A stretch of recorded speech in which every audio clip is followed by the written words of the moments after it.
வளர்ற பிள்ளை நல்லா சாப்பிட்டா தானப்பா படிக்க முடியும். நாளைக்கு எக்ஸாம் இருக்குல்ல, நல்லா சாப்பிட்டு போமா. தமிழகத்தின் பசி தீர்த்த தாயின் வழியில் மீண்டும் மாநிலம் முழுவதும் அம்மா உணவகங்கள். நல்லாட்சினா எடப்பாடியார் தான். வாக்களிப்பீர் இரட்டை இலைக்கு. கரூர் மாவட்டத்தில் மட்டும் கடந்த 5 ஆண்டுல பிசிஆர் வழக்கு, மணல் கடத்தல் என்று பொய் வழக்கு, போதை மாத்திரை வைத்ததாக என்று குற்றம் சாட்டப்பட்டு பல பேர் கொண்டேஸ் வழக்கில் பொய் வழக்கு போட்டுக்கிறீங்க. இதையெல்லாம் அதிமுக அரசாங்கம் வந்தவுடன் விசாரிக்கப்படும். பொய் வழக்குகள் யார் மீது போட்டீர்களோ அந்த அதிகாரி எல்லாம் சட்டத்தை முன் நிறுத்தப்படுவார்கள். எவரும் தப்ப முடியாது. ஏற்கனவே நான் ஆட்சியில் இருந்தேன். அப்ப இருந்த பழனிசாமி வேற, இப்ப இருக்கிற பழனிசாமி வேற. அன்றைய தினம் நான் முதலாக முதலமைச்சர் பதவி ஏற்றேன். முழுக்க நான் 4 வருடம் 2 மாத காலம் பல்வேறு பிரச்சனையை சந்தித்துக் கொண்டிருந்தேன். வறட்சி, புயல், வெள்ளம், கொரோனா, முழு கவனம் செலுத்தினேன். அதனால மக்களிடத்தில் நல்ல பெயர், சிறப்பான ஆட்சி கொடுத்தோம். சில பேர் என்னை சாதாரணமா இடம் போட்டுக்கிட்டு இருக்கிறீங்க.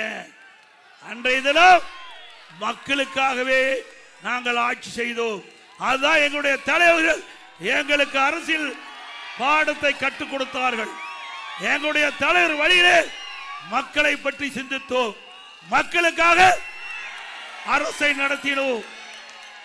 அதனால நாங்கள் இளைத்தவர்கள் என்று நினைத்து விடாதீர்கள். எதிரிகளை எப்படி வீழ்த்த வேண்டும் என்று எங்களுக்கு நன்றாக தெரியும்.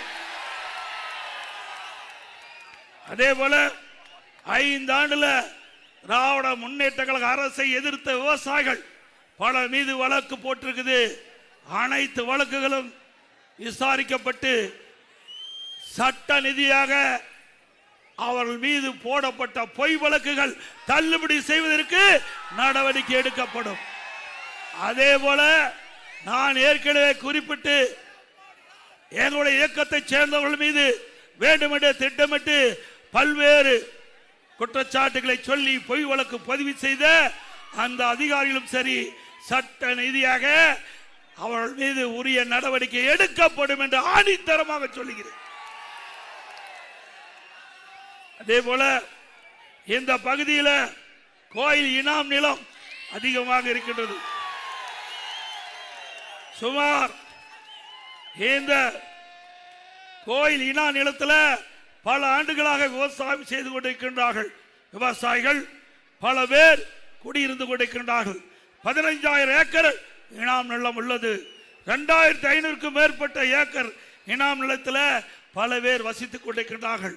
அதிலே வெங்கமேடு, வெங்கமலை, கோதூர், குளத்துப்பாளையம், கோதை நகர், கொங்கு நகர், வாங்கப்பாளையம், ஆண்டாங்கோயில், அருகம்பாளையம், ஜவஹர் பஜார், ராயனூர், வாங்கல், குப்புச்சிப்பாளையம், தாந்தோண்டிமலை, காந்தி கிராமம், தோரணங்கள்பட்டி, இப்படி 2,500 மேற்பட்ட ஏக்கர் நிலங்களில் வசிக்கும் 20,000க்கும் மேற்பட்ட குடும்பங்கள் இன்றைக்கு கதைகளாக நிலை ஏற்படுவதற்கு சூழல் ஏற்பட்டிருக்குது. இதையெல்லாம் அதிமுக ஆட்சி மனதுடன் சட்ட நீதியாக அவர்களுக்கு உதவி செய்யப்படும். அதிமுக அரசாங்கத்தை பொறுத்த வரைக்கும் மக்களுக்காக ஆட்சி செய்கின்ற அரசாங்கம். அரசாங்கத்துக்காக மக்கள் இல்ல, மக்களுக்காக அரசாங்கம். எந்தெந்த வழியிலே சட்டத்தின் மூலமாக அவர்களுக்கு உதவி செய்ய முடியுமோ அந்த அளவுக்கு 100% அந்த மக்களுக்கு உதவி செய்யப்படும்.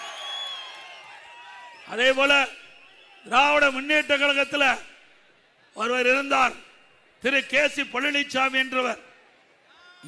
திமுக இயக்கத்திற்கு பாடுபட்டவர். இறுதி வரை திமுக உழைத்தார். அவருடைய செல்வ செழிப்புகள் இருக்கின்ற காலகட்டத்தில் திமுகவுக்கு வாரி வாரி நன்கொடை அளித்தார், பல கூட்டத்துக்கு கொடுத்தார். இங்கே திரு கருணாநிதி வருகின்ற பொழுது அவர் இல்லத்திலே தங்குவார்.